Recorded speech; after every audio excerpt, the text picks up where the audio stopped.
vous souhaite tout le meilleur du monde pour cette nouvelle année qui démarre. Moi, elle démarre pas vraiment bien niveau santé parce que si vous l'entendez, je suis enrhumée, hein, je parle à moitié avec le nez, donc c'est super. En tout cas, j'espère que tous vos vœux se réaliseront. J'espère que cette année sera meilleure que l'année dernière, on l'espère tous. Pour cette vidéo, je vais faire une unboxing, la Nihon Box. Ça se présente comme ceci. Donc c'est une très jolie boîte, c'est la Nihon Box de décembre. J'ai dû la recevoir normalement vers le 21, mais moi j'étais pas là la semaine de Noël, du coup je l'ai eu la semaine dernière. Je l'ai déjà ouverte parce que je voulais voir un peu ce que ça valait, pour voir si j'en recommandais une autre pour ce mois-ci. Sauf que ils sont en rupture pour le mois de janvier, donc du coup j'aurai pas celle de janvier, donc j'essaierai de commander celle de février parce qu'elle me plaît quand même pas mal, surtout que évidemment ça vient du Japon, alors évidemment ça ne peut que me plaire. J'ai essayé de remettre un peu les choses comme elles étaient à l'intérieur, donc déjà je trouve que la boîte est assez sympa. Donc là il y a l'adresse du site et dessus vous avez un petit chat avec marqué Nihon Box avec des petits dessins, donc c'est vraiment très très joli. À l'intérieur donc il y a du papier bulle et surtout des journaux aussi. Vu que je suis en train d'apprendre le japonais, je vais peut-être le garder, comme ça je vais essayer de m'entraîner. Dessus il y avait le menu, voilà, donc il se présente en dépliant comme ça. Voilà, avec tout à l'intérieur. Ensuite, voilà ce que contient la box. Donc c'est pas trop une découverte du coup pour moi parce que j'ai vu un peu ce qu'il y avait dedans. Alors on va commencer par la première chose. Donc c'est une petite figurine Pikachu. C'est une petite figurine issue de la collection Moncolé que l'on ne trouve qu'au Japon. Donc sur sa tête il y a une casquette de son fidèle dresseur, donc Sacha. Je la trouve assez mignonne quand même comme petite figurine. J'adore Pikachu, donc ça tombe bien. Pika Pika. Bref, je dis Hyperman, surtout avec la voix en plus de canard. Alors ensuite nous avons un soba instantané. C'est des nouilles japonaises en fait, mais un peu différentes que ça je pense qu'on peut trouver un peu dans les commerces en France. C'est des nouilles soba, elles sont très populaires au Japon. Et apparemment surtout en fin d'année. Au Japon, ils les mangent le 31 décembre en espérant que l'année suivante sera pleine de bonheur. Je goûterai ça et je vous dirai ce que j'en pense. Ensuite, on a du Melty Kiss au matcha. La boîte est assez sympa. Je sais pas, on dirait limite à voir comme ça des truffes de forme carrée.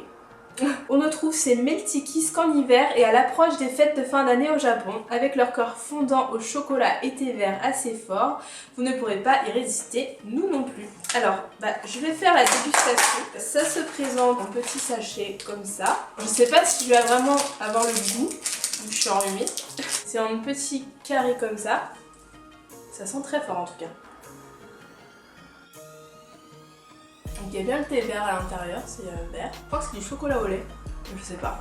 C'est pas mauvais, mais je sais pas si j'ai vraiment le bon goût, enfin, je sais pas si je peux vraiment déterminer le goût.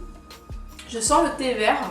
Au niveau du chocolat, je sais pas si c'est du chocolat noir ou du chocolat au lait. En chocolat, j'avais goûté les Kit Kat au thé vert et franchement, c'est un régal. C'est vraiment hyper bon les Kit Kat au thé vert. Donc bon, ça m'inquiétait pas trop en les testant, on va dire. Ça a l'air vraiment bon, mais comme je vous dis, comme je suis malade, je les regoûterai quand mon rhume sera passé, comme ça je verrai si le goût est pareil ou pas. Ensuite, donc nous avons une figurine Dragon Ball. Ça va ravir mon chéri, des fans de Dragon Ball. Donc moi je suis pas très Dragon Ball, je préfère genre les Fairy Tail. Mais je crois que c'est Vegeta, et si c'est pas ça, je vais me faire appeler Léon. La petite figurine Dragon Ball, Son Goku, Shenron, Piccolo et Tao Pai Pai. C'est les 4 personnages qu'on peut collectionner apparemment. Cette onomatopée japonaise désigne l'oscillation de ces figurines représentant les personnages en train de voler. Ensuite, on a une petite boule. En fait, il y a des petites choses à collectionner. Sakura. J'adorais regarder Sakura quand j'étais plus petite. Gashapon Card Captor Sakura. Donc là, il y a 5 objets différents à collectionner. Moi j'ai eu une petite boîte avec 2 cartes. Voilà. Il était trop mignon lui, j'adorais. Enfin bref. Ce qui est bien dans cette box, c'est qu'à chaque fois ils mettent quelque chose qui est traditionnel, donc du Japon. Et là, ce mois-ci, c'est un verre à saké traditionnel. L'une des traditions du Nouvel An au Japon est de boire du saké dans des verres masu. Ce verre est fabriqué au Japon à partir d'un arbre appelé cyprès d'Inoki. Les caractères sur le côté, qui signifient gacho, inscrits sur ce verre veulent dire fêter le Nouvel An. À l'arrière, il y a un singe, symbole de l'année 2016.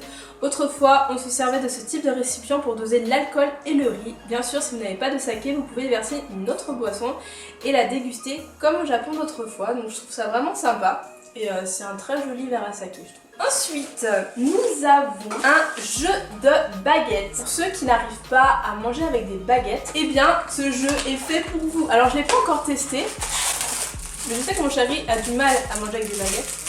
Et en fait c'est un petit jeu, donc là vous avez des petits haricots, donc ils sont pas encore défaits. Donc en fait vous mettez les petits haricots donc sur le côté et il y a une petite coupelle. Et dans cette coupelle, donc il va falloir mettre les haricots donc dedans le plus vite possible. Donc c'est quand même assez sympa je trouve, pour apprendre à manier les baguettes comme il faut. Ensuite, il y a un petit sac avec une sélection de friandises japonaises. Il y a un chamallow Hello Kitty. À l'intérieur, c'est du chocolat. J'avais déjà eu ce petit chamallow quand j'avais gagné un lot venant du Japon, justement. Du coup, j'avais goûté et franchement, c'était très bon. Nous avons un petit snack au maïs. Donc voilà le gros snack. Et bah franchement, c'est pas mauvais. Ensuite, nous avons un genre de galette de riz, je pense. C'est très bon. Ça a le goût d'une galette de riz quoi. Ensuite, nous avons un petit paquet. Alors, je ne vois pas lequel est lequel. Alors, il y en a un qui est au sambal sucré et salé et l'autre boulette de pâte au poulpe, spécialité d'Osaka. Ça ressemble comme ça. Je pourrais pas trop dire. Je pense que ça, c'est celui au poulpe. Je vais essayer de voir l'autre. Il y a des nuggets limite. C'est bon ça. C'est même très bon. En tout cas, voilà pour cette petite box. Je suis pas déçue du tout. Moi, j'adore tout ce qui vient du Japon, donc voilà. Si vous voulez voir le site pour vous commander une box, si vous avez envie, eh bien, je vous mettrai tout ça en barre d'infos. Voilà, si vous avez des questions par rapport à cette box que vous voulez me poser, eh ben, mettez-les dans les commentaires, ça me ferait vraiment plaisir d'y répondre. Voilà. J'espère que cette vidéo vous aura plu. En tout cas, moi, je recommanderais cette box. Donc malheureusement, je pourrais pas avoir celle de janvier. Le mois prochain, je la recommanderai sûr. Voilà, et bien écoutez, c'est tout. J'en dis pas plus pour aujourd'hui. J'espère en tout cas que vous avez passé vraiment un bon réveillon du nouvel an et que l'année pour vous a bien commencé. Voilà, je vous fais de gros bisous. Et je vous dis à plus dans une prochaine vidéo. Bye bye!